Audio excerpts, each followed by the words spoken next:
Acompáñeme por favor en su Biblia, segunda carta del apóstol Pablo a Timoteo, segunda de Timoteo, capítulo número 1. Vamos a dar lectura del versículo número 6 al versículo del número 8.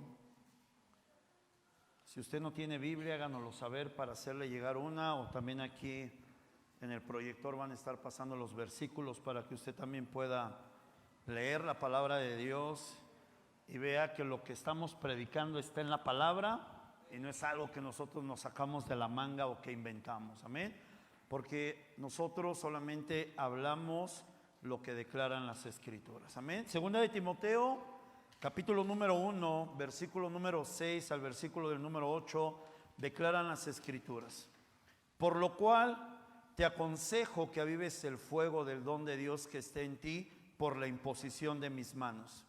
Porque no nos ha dado Dios espíritu de cobardía, sino de poder, de amor y de dominio propio. Por tanto, no te avergüences de dar testimonio de nuestro Señor ni de mí, preso suyo, sino participa de las aflicciones por el Evangelio según el poder de Dios. Amén. Quiero comenzar este estudio, esta reflexión de las escrituras preguntando: ¿cuántos hijos de Dios hay aquí? Levante su mano, ¿sí? ¿Cuántos hijos de Dios hay aquí? Amén. Es importante para nosotros entender que si somos hijos de Dios, debemos de tener un espíritu correcto. Un hijo de Dios tiene un espíritu correcto. Por eso hoy quiero predicarle un mensaje de parte del Señor que tiene por título: ¿cuál es tu espíritu? ¿Qué espíritu tiene usted? Porque de eso vamos a hablar en esta tarde.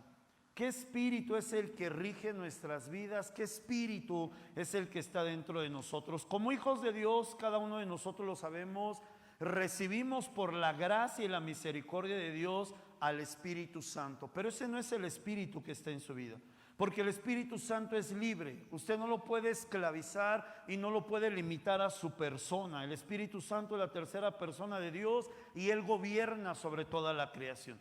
Cuando yo hablo cuál es su espíritu, es porque el Señor nos ha conformado de una forma tripartita. Somos cuerpo, somos alma y somos espíritu.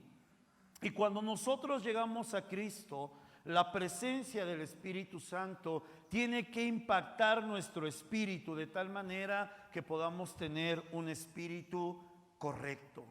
Este espíritu nos ha sido concedido como hijos de Dios, pero el apóstol Pablo comienza primero haciendo una referencia acerca del espíritu que nosotros no tenemos. Hay un espíritu correcto y hay un espíritu incorrecto. Primero quiero hablar del espíritu incorrecto. Versículo número 7 dice la escritura: porque no, repita conmigo, no nos ha dado Dios espíritu de ¿qué? De cobardía. Vuelvo a preguntar: ¿cuántos hijos de Dios hay aquí? Levante su mano. Usted no es una persona cobarde. Si usted es un hijo de Dios, usted no puede ser cobarde. ¿Por qué? Porque ese espíritu no es el espíritu que Dios le dio. Usted y yo, al llegar a Cristo, nos convertimos en representantes de Dios. ¿Sabía esto? Usted y yo nos convertimos en un reflejo y una imagen de Dios para las personas que no conocen. Ahora es muy fuerte lo que le voy a decir, pero muy real. Dios no es cobarde. Dios es Rey de reyes, Señor de señores, el creador de todas las cosas. Si usted es hijo de Dios y usted es un reflejo de Cristo, usted no puede ser una persona cobarde, porque ese no es el espíritu correcto. Vivimos en un tiempo, amados hermanos, en el que la gente está llena de miedos, aunque muchas veces no lo quiere evidenciar.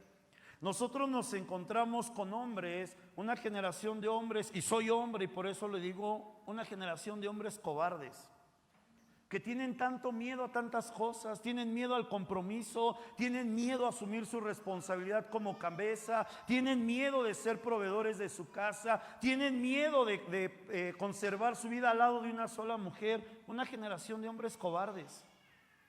Hombres que piensan que porque solamente dan dinero ya están bien, como si el dinero lo hiciera todo. El dinero no es la solución de todo. Si el dinero fuera la solución, la sociedad estaría diferente. Porque aunque unos tengan más y otros tengan menos, pero finalmente todos tienen dinero. El problema está en el espíritu de las personas.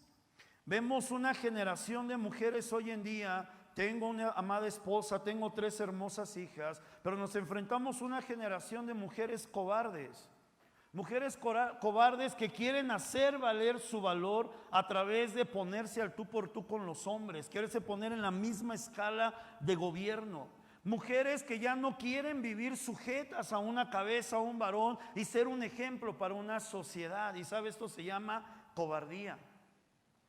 Hijos, una generación de hijos cobardes que ya no quieren vivir bajo las reglas de sus padres, que ya no quieren seguir ciertas normas, ciertas limitaciones, piensan que pueden hacer lo que se les venga en gana y que no van a sufrir ninguna consecuencia. Y sabe, esta es una generación de hijos cobardes. Y le puedo seguir hablando, pero mejor ahí le dejo.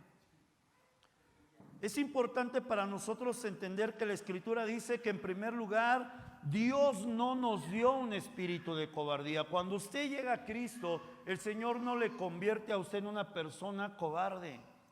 Si usted es hijo de Dios, si usted tiene más de un año conociendo la palabra y usted todavía se sigue atemorizando por lo que va a pasar en el mundo, sigue teniendo miedo de enfermarse de COVID. ¿Cuánta gente ya el COVID ya pasó, ya fue parte de la historia y aún sigue encerrada en su casa temiendo que se va a enfermar? Aún sigue saliendo a la calle con cubrebocas, hermano. En otros lugares no le importa. Y no lo digo por si alguien lo trae aquí, ojo. Lo estoy diciendo por el contexto, hermanos, de que es una generación que tiene miedo. Hay personas que tienen miedo a la economía. ¿Qué va a pasar con la economía? Las cosas cada día más caras, ya no alcanza el dinero, ya subieron las tortillas, los frijoles. Hermano, ¿de qué tiene miedo? Una generación, hermanos, de personas que tienen miedo a la delincuencia, que nomás no ponen 5 perros afuera de su casa porque no tienen tantas croquetas para darle. Pero le pone como 20 llaves, 20 chapas a su puerta para que no se le metan los ladrones.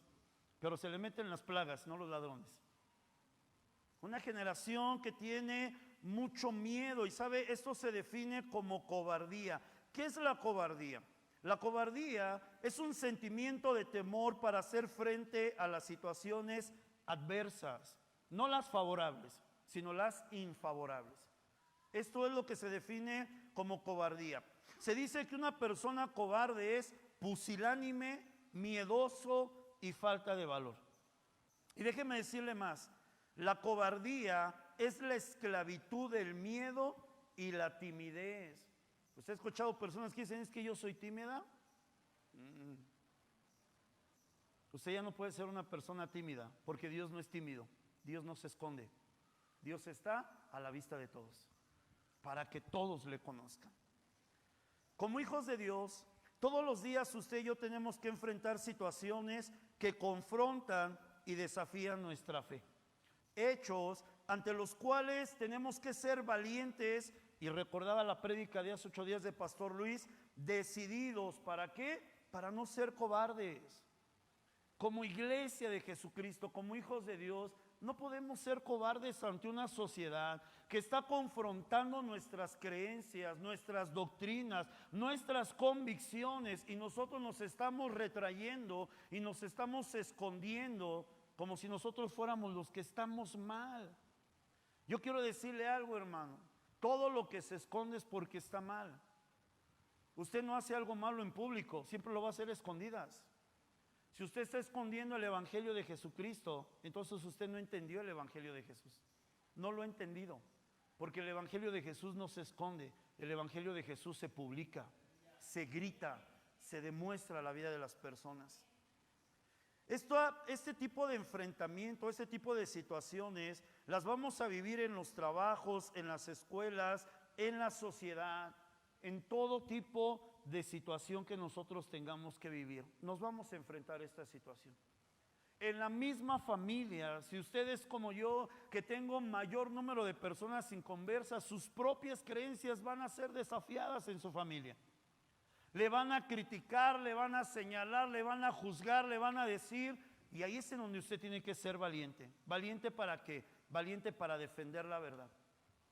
No esconderse, no sentirse menos, no entristecerse, no lamentarse. Ay, si no hubiera conocido de Cristo, hermano. Si usted verdaderamente reconoció a Jesús como su Señor y Salvador, lo mejor que le pudo pasar en la vida fue haber conocido a Cristo. Lo mejor. Hay muchas cosas hermosas que Dios nos da con esto, pero lo mejor que nos pudo haber pasado es haber conocido a nuestro Señor Jesucristo. Levante su mano derecha y repita conmigo: yo no tengo un espíritu de cobardía. Usted no lo tiene. Usted no lo tiene. ¿Y por qué no lo tiene? Porque la Biblia dice que Dios no se lo dio. Hermano, la Escritura nos enseña que hay solamente un ser que es cobarde. Un ser que siempre se va a esconder para hacer lo que quiere. Un ser que nunca va a dar la cara para mostrarse realmente quién es. Y esa es una persona cobarde. Y quiere que le diga quién es este ser, es Satanás. Si usted tiene un espíritu de cobardía, escúcheme bien, porque es la revelación de la palabra de Dios. Usted no está representando a Dios, usted está representando al diablo.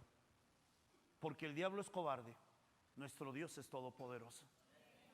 Por eso usted no tiene un espíritu de cobardía, porque el Señor ya lo rescató de las garras de Satanás. El Señor ya le sacó de la esclavitud de las tinieblas. Hoy usted es una persona libre y es un representante de Dios en esta tierra. Por eso usted no puede ser una persona cobarde. Y si de alguna manera usted ha experimentado cobardía, usted tiene que entender el espíritu que Dios le ha entregado. ¿Cuál es el espíritu que Dios nos dio? Versículo 7 continúa diciendo: porque no nos ha dado Dios espíritu de cobardía. Entonces, ¿cuál es el espíritu que Dios nos ha dado? Espíritu de poder, de amor y de dominio propio. Ese es el espíritu que está en usted. El espíritu correcto es el espíritu que tiene poder, que tiene amor y que tiene dominio propio. Y voy a hablar acerca de esto en esta tarde, porque eso es el espíritu correcto que debe de tener un hijo de Dios. Amados, no es fácil ser valientes. No es fácil mantenernos firmes en este mundo natural, porque la cultura contemporánea que nos rodea parece tener mucha fuerza. Parece, escuche bien lo que le estoy diciendo, parece, pero en la realidad no tiene tanta fuerza. Yo estoy seguro que si le preguntase a usted cuáles eran los cantantes más famosos de su época, a lo mejor ya ni se acuerda. Si yo le dijera cuáles eran los grupos más famosos de su niñez, muchos solamente nos acordamos de Cricri y de ella no nos acordamos de nadie más. ¿Sabe por qué? Porque todas las cosas van pasando. Hoy lo que tiene tanta fuerza va a pasar. Y se va a levantar otro, y se va a levantar otro, y se va a levantar otro. Entonces este mundo y esta cultura en la realidad no tiene tanta fuerza como muchas veces nosotros tenemos. Pero sí esta cultura contemporánea, amados hermanos, está teniendo mucha fuerza. ¿Por qué? Porque la iglesia de Jesucristo no está entendiendo el espíritu que el Señor le está dando. Esta cultura, esta influencia del mundo, este adoctrinamiento que se está dando en este tiempo, está logrando sembrar en la vida de muchas personas. Y déjeme decirle más, aún muchos hijos de Dios están siendo impactados por esta cultura. ¿Alguna vez le ha pasado, mi hermano, que se ha escondido de lo que en realidad es usted? ¿Alguna vez le ha pasado que le ha dado vergüenza orar por los alimentos? ¿Alguna vez les han pasado, chicos, el hablar en las escuelas que son cristianos y mejor se esconden? ¿Y sabe cómo se llama esto? Cobardía. Eso es ser una persona cobarde. ¿Alguna vez ha tenido temor en su trabajo de mostrar que es cristiano? ¿Alguna vez ha tenido temor o ha tenido miedo de defender principios y valores por no perder su trabajo, por no perder un bono? ¿Sabe cómo se llama esto? Cobardía. Esto es lo que esta cultura está haciendo en la vida de los cristianos. ¿Cuántos cristianos dentro de la iglesia llevan una doble vida y una doble moral? Se comportan de una manera en su casa y en la iglesia, pero de una forma muy diferente, amados, son en las escuelas y en el trabajo. ¿Y sabe cómo se llama esto? Cobardía. Esto es cobardía.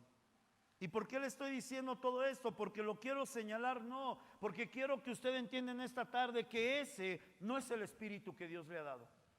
Ese no es el espíritu que usted tiene que tener. El espíritu que Dios le dio es un espíritu de poder, es un espíritu de amor y es un espíritu de dominio propio. Y si no ejercemos, si no permitimos que ese espíritu que realmente tenemos empiece a fluir dentro de nosotros, jamás vamos a poder estar firmes y jamás vamos a poder ser valientes en contra de la influencia de este mundo. He escuchado muchas personas que dicen, no, es que la influencia ahorita está bien tremenda en contra de la iglesia. Los apóstoles vivieron su tipo de influencia en su mundo. Para los apóstoles la influencia era la cultura judaica y era una influencia muy fuerte y ellos tenían que mantenerse firmes. Para la iglesia que siguió después de la persecución de Nerón, esa iglesia tuvo otro tipo de influencia, que era la influencia monárquica, la influencia política. La iglesia a lo largo de la historia llegó a tener un lugar de tanta opulencia que cristianos eran gobernantes de naciones, eran congresistas, eran personas que gobernaban completamente naciones, pero tenían que mantenerse firmes para no caer ante la influencia del dinero, del sistema, de la manipulación del gobierno. A lo largo de la historia la iglesia se ha visto confrontada con la influencia del mundo. Y yo quiero que usted entienda esto. No era diferente a la que nosotros vivimos. Era una influencia que tenía mucha fuerza, que tenía impacto sobre muchísimas, pero miles y millones de personas. Pero aún en medio de todo eso, la iglesia siempre ha florecido y siempre ha permanecido. ¿Sabe por qué? Porque Dios le dio un espíritu de poder, un espíritu de amor y un espíritu de dominio propio. Amados, en primer lugar, el apóstol Pablo hace referencia al espíritu de poder que el Señor nos ha dado. Acompáñenme a Romanos capítulo 1, versículo del número 16.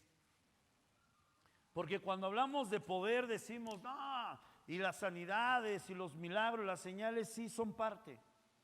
Pero ese espíritu de poder tiene que ver más con la encomienda que Dios ha dejado a la iglesia.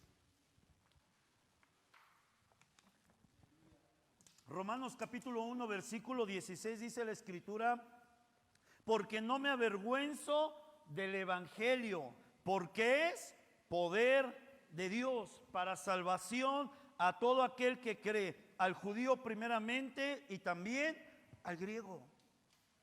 En primer lugar, lo que el Señor nos da es un espíritu de poder. ¿Para qué es ese espíritu de poder, pastor? Para hablar a la gente de Cristo, para hablar el evangelio, para proclamar las buenas nuevas de salvación a todos aquellos hermanos que estén pasando o que estén necesitando escuchar la palabra de Dios.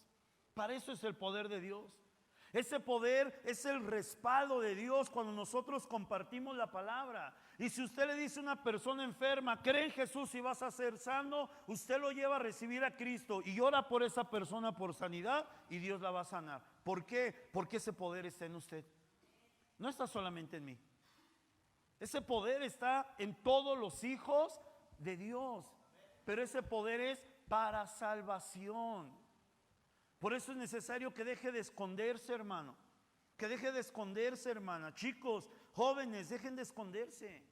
Hablen de Cristo. No se avergüencen de dar testimonio. Pero pastor, usted no sabe, la persecución nos señalan. Todos vivimos eso. Yo vivo persecución en mi familia. Yo soy señalado en mi núcleo familiar. Soy señalado en medio de la colonia donde vivo. ¿Por qué? Porque soy diferente. ¿Eso mueve mis convicciones? Jamás. ¿Por qué? Porque hay un espíritu de poder que está dentro de mí. Una de las formas en que yo predico la palabra de Dios es con mi comportamiento. No necesito hablar mucho. Que la gente vea que mi forma de vivir es diferente a la de muchos demás. Esa es una forma de predicar. Y ese poder me ayuda a soportar ataques, a pasar pruebas, a vencer tentaciones y, más importante, a vivir con gozo la persecución. Se levanta una persecución, tengo una sonrisa en mis labios. ¿Por qué? Porque Dios está conmigo. Ese es el poder de Dios. Usted tiene un espíritu de poder. ¿Alguna vez le ha pasado? Porque eso es lo que decimos los cristianos. No, es que no sé cómo evangelizar. Hermano, puede usted tomar muchos cursos, pero ninguno de esos cursos es capaz de prepararle para todas las situaciones que nos vamos a enfrentar en la calle. El único que siempre va a tener una palabra precisa cuando nosotros compartimos la palabra de Dios es el Espíritu Santo. Dependa de Él. Ese poder está en usted. Ya no se calle, ya no se avergüence del Evangelio, no sea cobarde, sea valiente y hable a la gente. Sea valiente y siéntese y ore por sus alimentos. Sea valiente y si el de al lado le cuenta sus problemas, ya no le diga ve al psicólogo, dígale Cristo es la solución. Sea valiente. Ahora si el psicólogo es cristiano, pues entonces aviéntelo, pero si no, no. Sea valiente, hermano. ¿Por qué? Porque el espíritu de poder está en usted. Segundo, dice la Escritura que el Señor nos ha dado un espíritu de amor. ¿Qué es ese espíritu de amor? Acompáñame a 2 de Corintios, capítulo número 5, versículos 14 y 15. 2 de Corintios, capítulo 5, versículos 14 y 15. Dice la Escritura, porque el amor de Cristo nos constriñe, pensando esto, que si uno murió por todos, luego todos murieron. Y por todos murió para que los que viven ya no vivan para sí, sino para aquel que murió y resucitó por ellos. ¿Le entendió? Yo sé que no. Vamos a leerlo en otra traducción, Nueva Traducción Viviente, NBI, Nueva Biblia, Nueva Versión Internacional. Dice: el amor de Cristo nos obliga, porque estamos convencidos de que uno murió por todos y por consiguiente todos murieron. Y Él murió por todos para que los que viven ya no vivan para sí, sino para el que murió por ellos y fue resucitado.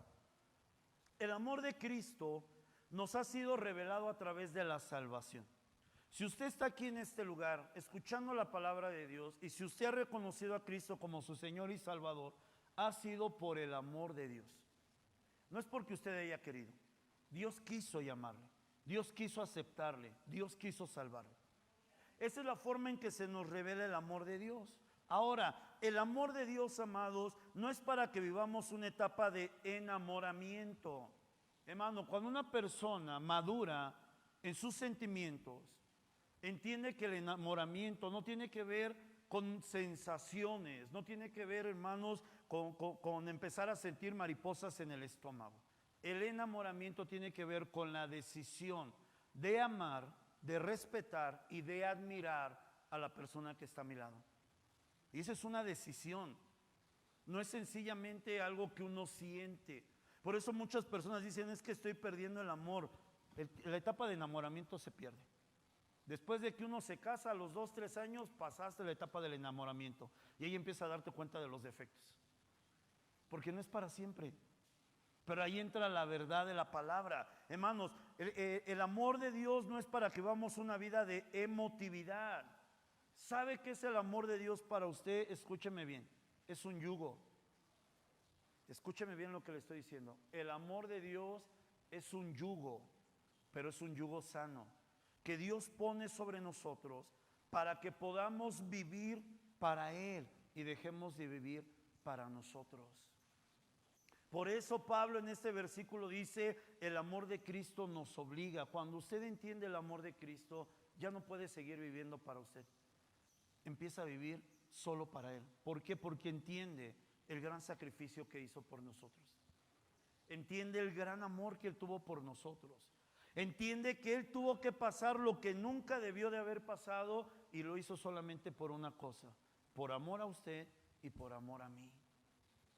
Entonces yo vivo en ese espíritu de amor y ese espíritu de amor me lleva a vivir mi vida para Cristo.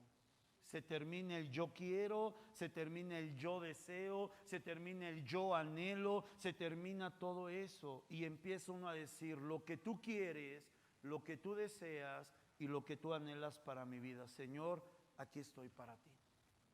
Y Dios no nos va a pedir lo mismo a todos, a cada uno Dios les va a pedir algo diferente, pero nosotros tenemos que entender que ese es el espíritu de amor. En tercer lugar, ya hablamos del espíritu de poder el espíritu de amor, poder para testificar, amor para vivir para Cristo. Y en tercer lugar, amados, el Espíritu Santo a través del apóstol Pablo nos habla acerca del espíritu de dominio propio. Un cristiano tiene que tener dominio propio. Ahora le voy a explicar algo que he venido hablando con algunos, pero hoy lo quiero hablar públicamente aquí en el púlpito. El dominio propio es una virtud dada por Dios. Y déjeme decirle que el Espíritu Santo es parte del fruto que Él produce en nuestras vidas. Acompáñenme a Gálatas, capítulo número 5. Primero estamos a entender qué es el dominio propio. Gálatas, capítulo 5, versículos 22 y 23, dice la Escritura. Si siente que lo apresuro, aquí también están los versículos, Dice la palabra: mas el fruto del Espíritu es amor, gozo, paz, paciencia, benignidad, bondad, fe, mansedumbre, templanza. Contra tales cosas no hay ley. Otra versión, Nueva Biblia Viva, dice: en cambio, este es el fruto que el Espíritu produce en nosotros: amor, gozo, paz, paciencia, benignidad, bondad, fidelidad, humildad y dominio propio. No hay ley que condene estas cosas. Usted tiene el Espíritu Santo de Dios, amén. El Espíritu Santo que produce un fruto en usted y en mí nos da el dominio propio, nos ayuda a desarrollar dominio propio. En su segunda carta, el apóstol Pedro nos enseña que el dominio propio es una virtud necesaria que debe de añadirse a la fe. Acompáñame a segunda de Pedro, capítulo número 1. Si pensó que se iba a dormir, no, va a tener que estar hojeando mucho la Biblia. Segunda de Pedro, capítulo 1, versículos del 5 y 6, dice la Escritura: vosotros también, poniendo toda diligencia, por esto mismo, añadid a vuestra fe virtud, a la virtud conocimiento, al conocimiento dominio propio. No es suficiente la fe. Si usted quiere ser un cristiano maduro, usted tiene que añadir virtudes a su fe. Este pasaje de segunda de Pedro, capítulo 1, del versículo 3 hasta el versículo del número 11, habla del camino de la madurez de un cristiano. Un cristiano maduro no solamente tiene fe, ha añadido a la fe otras virtudes necesarias para poder madurar. Y dentro de estas virtudes la Escritura dice que usted tiene que tener dominio propio. Es una virtud. Por eso muchos de nosotros, amados hermanos, no nos podemos mantener firmes, porque es necesario tener dominio propio. Usted puede creer mucho en Cristo y no deje de creer, pero su fe no es suficiente para soportar las pruebas. Tiene que añadirle más, y así lo dicen las Escrituras. ¿Qué es el dominio propio? El dominio propio proviene del griego enkrateia, que se traduce como la capacidad de gobernar el ser del hombre. Una persona que tiene dominio propio es capaz de gobernar todo su ser, gobierna toda su vida. No solamente gobierna su fe, ha aprendido a gobernar toda su vida. Este es dominio propio. El dominio propio tiene que ver con el gobierno de uno mismo, con la finalidad de vivir una vida agradable para Dios. Ahora le voy a decir algo muy importante. Muchos de nosotros que conocemos las Escrituras, amados hermanos, sabemos que el Señor otorgó al hombre una capacidad que solamente dos seres que han sido creados han tenido esta capacidad, y eso se llama libre albedrío. ¿Qué es el libre albedrío? La capacidad de decir sí o no. Así sencillo se lo voy a decir. No le voy a echar rollos teológicos ahorita. El libre albedrío es decir sí y no. Ese es el libre albedrío. Esa es la capacidad que Dios dio a toda persona. Ahora escúcheme bien. Un cristiano que quiere tener dominio propio tiene que renunciar a su libre albedrío. ¿Está conmigo? Tiene que renunciar a su libre albedrío. Porque el libre albedrío me da a mí la oportunidad de decidir si quiero o si no quiero hacer lo que Dios me manda. Por eso un cristiano tiene que renunciar a su libre albedrío. Ya no es sí o no, ya es sí y no. Ojo con lo que le voy a decir. Pastor, entonces ya no podemos decir no. Claro que puede decir no, pero no a las cosas malas, no al mundo, no a todo aquello que nos aparta de Dios, pero sí a todo lo que Dios demande. Sí a la santidad, sí a la oración, sí a la dedicación, sí al servicio, sí a la evangelización, sí a dar testimonio de Cristo. Entonces es sí y no, ya no sí o no, porque sí o no es una alternativa, sí o no es una decisión. Usted tiene que desarrollar dominio propio. Para poder desarrollar un dominio propio de todo nuestro ser, es necesario en primer lugar tener un gobierno de un área muy difícil para todas las personas. ¿Cuál es esta área? Acompáñenme a Mateo capítulo número 15. Espero que esté entendiendo lo que le estoy compartiendo de parte del Señor. Mateo capítulo número 15, versículos 18 y 19. Dice la Escritura: pero lo que sale de la boca, del corazón sale, y esto contamina al hombre. Porque del corazón salen los malos pensamientos, los homicidios, los adulterios, las fornicaciones, los hurtos, los falsos testimonios y las blasfemias. Este mismo pasaje, la versión Palabra de Dios para Todos, PDT, dice de la siguiente forma: en cambio, todo lo malo que la gente dice viene de su mente. Eso es lo que vuelve impuro a alguien. De la mente salen los malos pensamientos, asesinatos, adulterios, pecados sexuales, robos, calumnias e insultos. Si usted quiere desarrollar un espíritu de dominio propio, hermano, lo primero que tiene que aprender a gobernar son sus pensamientos. Y déjeme decirle que es difícil gobernar los pensamientos. No es algo fácil, es algo difícil. Es algo que se aprende, es algo que se desarrolla con la práctica. Tenemos que tener gobierno sobre nuestros pensamientos. ¿Sabe? ¿Quiere que le diga una verdad y una realidad? ¿Sabe cómo comenzaron sus más grandes derrotas? En su mente.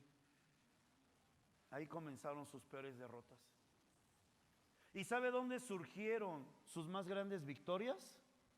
En su mente. Todas esas veces que el Señor le ha dicho algo, haz esto, haz aquello, conságrate, sirve, sal y predica a la calle, y usted no ha tenido gobierno sobre sus pensamientos y dice: no voy a poder, es que no tengo tiempo, ¿a qué horas lo voy a hacer? No sé cómo hablar a la gente. Usted ya no tiene gobierno en sus pensamientos. Cuando el Señor le dice: comparte esa persona, su mentecita empieza: pero si no me escucha, ¿y qué le voy a decir? Pero si no me quiere escuchar, ya fue, porque no tiene gobierno sobre su mente. Cuando empezamos a ver situaciones contrarias, ¿qué es lo primero que empieza a pasar sobre nuestras mentes? Episodios apocalípticos, ¿sí o no? Me faltan 2 pesos para las tortillas. Dios, ya no tengo para comer. Aguante. Son 2 pesos. Quítele ese kilo de tortillas y coma. ¿En dónde radica el problema, hermanos? El problema está en los pensamientos. Si usted quiere tener dominio propio, empiece a gobernar sus pensamientos. Si usted no gobierna sus pensamientos, no va a poder gobernar absolutamente nada. Nada en su vida. ¿Sabe cómo se refrenan los deseos? ¿Sabe cómo se refrena la voluntad? ¿Sabe cómo se refrena la lengua? Cuando uno aprende a refrenar los pensamientos. Si usted no gobierna su mente, si usted no desarrolla esa capacidad, amados hermanos, de desarrollar dominio propio en su mente, nunca va a poder ejercer dominio propio en todo su ser. Nunca lo va a poder hacer. Usted viene a la iglesia con la fe de que Dios le hable, de que Dios se manifieste de cierta manera, y no recibe lo que usted pensaba, o las cosas no pasan como usted cree. ¿Y qué es lo primero que empieza a trabajar? La mente. La mente. Y hermano, la mente es bien traicionera. Cuando viene la cobardía como hijos de Dios, el pensamiento, cuando viene ese espíritu de cobardía, lo primero que va a empezar a hacer es añadir pensamientos a nuestra mente, como cuáles: no digas que eres cristiano, evítate la pena de que te estén exhibiendo. Ahí le va la clásica de los trabajadores: es que aquí se viene a trabajar. Y entonces, ¿para Dios qué hace usted? Porque si usted no trabaja para Dios, entonces ¿qué está haciendo? Sí, en el trabajo también uno puede hablar, y eso es trabajar. Nuestro hermano Gerson nos compartía en la mañana, ¿no? Él está compartiendo en su trabajo, está trabajando. Y no es algo que él buscó hacer, la gente pidió para que él lo hiciera. Hermano, la gente está deseosa de que les hablemos la palabra. ¿Cuál es el problema? Que usted y yo tenemos un bloqueo mental en el cual nos han sembrado. La gente no quiere escuchar y nos hemos conformado con lo que tenemos. Total, Cristo ya viene, ¿para qué hacemos más? ¿Cuál es el pensamiento cobarde de los cristianos? No ores en público, porque qué pena que nos vean orar, ¿no? Ayer fui a guardar mi carro ahí en un lugar en donde lo guardo, porque no tengo yo cochera en mi casa, y compartí a mi esposa. Estaba una pachanga, todo lo que daba, hermano, ¿no? Y gente ya grande ahí bailando, y le dije: ¿y cómo eso no les da pena estar haciendo el ridículo? Y a nosotros nos da vergüenza hablar que somos cristianos, nos da vergüenza orar delante de la gente. Hermano, todas las mañanas tengo que sacar a un perrito que tengo ahí en casa, y sabe, yo desde que salgo de mi casa estoy orando. Y no estoy orando así. Yo oro: y Señor, gracias, y bendice este día, y Señor, que esta gente conozca de ti. Y mucha gente esa hora pasa y nomás se me voltean a ver y dicen: este está loco, no me interesa. Yo sé con quién estoy hablando y yo sé lo que estoy haciendo. Un día ellos lo van a entender. Esto es dominio propio. Ay, qué pena que la gente nos vea orar. Hermano, es lo mejor que podemos hacer por ellos. La gente está deseando que oremos por ellos. Deje de esconderse. El pensamiento, hermanos: no hables de Jesús. No ores por las personas. Ay, cuántos hermosos hermanos dicen: pero ¿y si Dios no hace nada y yo oro por la gente? Usted no limita el poder de Dios. Usted tiene que creer en lo que Dios está haciendo y deje a Dios hacer su parte. Pero el pensamiento es: no, ¿y si Dios no hace nada? ¿Y si Dios no sana? ¿Y si Dios no toca? Eso déjelo con Él. Ese es un asunto de Él. Usted atrévase a orar por las personas. Rompa esos pensamientos de cobardía que muchas veces el enemigo trae sobre nuestras vidas. El dominio propio o el gobierno de los pensamientos, amados, solamente usted lo va a poder conseguir de una sola manera. Acompáñenme a Isaías capítulo 26, versículo 3. Estoy casi terminando, ahora sí, ya de veras. Para poder tener dominio propio sobre nuestros pensamientos, es necesario hacerlo en la forma bíblica. Hay una sola forma. ¿Cuál es el pensamiento de los cristianos después de que se soltó la pandemia y que se empezaron a abrir las iglesias? ¿No? Dijeron: no vamos a la iglesia porque nos vamos a enfermar, ¿no? Y ahí está el pensamiento cobarde. Pero no les da miedo ir al centro comercial, no les da miedo ir a la playa, no les da miedo ir a otros lugares, pero la iglesia sí, porque se enferman.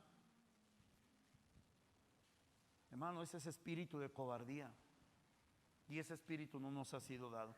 Isaías capítulo 26, versículo 3 dice la escritura: tú guardarás en completa paz aquel cuyo pensamiento en ti persevera, porque en ti ha confiado. Acompáñame aquí, Eder, por favor.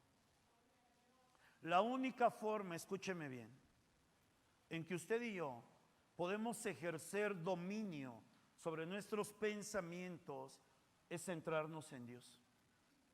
Si usted no está centrado en Dios, amado hermano, no va a poder hacer nada. Si usted constantemente está poniendo su mirada: es que la economía, es que los problemas, es que se metieron a robar a 2 casas de la mía, tengo que tomar providencia, hermano, céntrense en Dios. Ponga su mirada en Dios. La escritura dice: tú guardarás en completa paz aquel cuyo pensamiento en ti persevera, en Él. No es el gobierno, no es la economía, no es la política. Ahorita la gente está bien emocionada con las elecciones y va a haber cambio, todo lo demás. México no va a cambiar, hermano. México no va a cambiar. Un presidente no es la respuesta, un gobernador no es la respuesta. Lo que va a hacer que México cambie es la presencia de Cristo en los corazones, en las familias, en los hogares. Eso es lo que va a producir un cambio. Usted y yo tenemos que poner nuestra mirada en lo que Dios dice. Por eso es la importancia, mis amados hermanos, de conocer su palabra.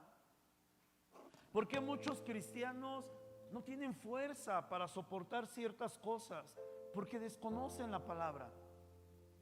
Se conforman con solamente venir un domingo a la iglesia, recibir un poco, y a lo largo de la semana, ¿dónde está Dios? ¿Quién sabe? Sus Biblias, pues quién sabe menos, ¿no? Porque por ahí están arrefundidos. Un cristiano tiene que conocer la palabra de Dios. ¿Sabe por qué? Porque esto es lo que le da dominio sobre sus pensamientos. Es lo que le da gobierno en esos pensamientos que muchas veces vienen a nuestra vida. ¿Sabe? Hay una verdad que mucho me entristece a mí. He escuchado tantos cristianos decir: ¿qué futuro les estamos dejando a nuestros hijos? Pensamientos de cobardía. ¿Sabe yo qué futuro le estoy dejando a mis hijas? El mejor. ¿Y sabe por qué? Porque no es las situaciones que ellas van a enfrentar en lo natural. Les estoy enseñando a amar a Dios, a seguir a Cristo, a permanecer en su presencia. Y eso les garantiza un futuro glorioso, porque el Señor siempre va a estar con ellas. Yo no tengo temor al futuro, no tengo miedo a lo que va a pasar. Le voy a decir algo que el Señor me dijo ayer, ni compartí con mi esposa esto. Ayer estaba caminando, orando, estaba con mi mascotita en la mañana llevándolo, y el Señor me dijo esto: de aquí a pocos días, es algo que no he orado, pero voy a orar. El Señor me dijo: de aquí a pocos días yo haré temblar los cimientos de la tierra. Así me vino la palabra. De aquí a pocos días yo haré temblar los cimientos de la tierra. Yo le dije: Señor, solamente guárdanos a nosotros. Guarda a mi familia, guarda mi hogar, guarda a mis hermanos, y que se haga tu voluntad. Si es para salvación, Señor, aquí estamos. Si es reprensión, Señor, aquí estamos. Y si es tu voluntad, Señor, úsalo para que la gente se arrepienta y venga y reconozca que no hay Dios más grande que tú. ¿Qué es lo que el Señor va a hacer? No me lo mostró.